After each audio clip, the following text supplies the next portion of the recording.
गावचे पोलीस पाटील हरिभाई बालमित्रांनो, मी सुरेंद्रमध्ये 15 ऑगस्ट निमित्त भाषण देणार आहे. कृपया आपण शांतीने ऐकावे. आंखों में खौफ तिरंगे के, मुल्क में शहादत का सैलाब बाकी है. बच्चा बच्चा बन जाए वीर भगत सिंह, मेरे मुल्क का इनकलाब बाकी है.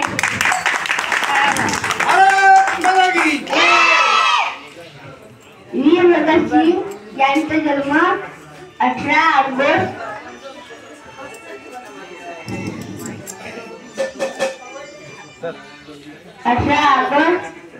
7 साली पंजाब मधील बंगाळा गावी झाला.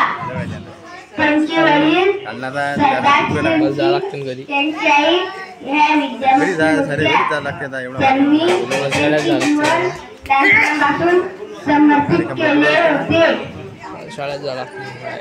त्यांनी अंग्रेजांविरुद्ध आवाज उठवला. त्यांच्यासोबत राजगुरू सुखदेवनी सुद्धा आवाज उठवला. 18 सप्टेंबर त्यांनी स्वदेश सत्याग्रहात भाग घेतला.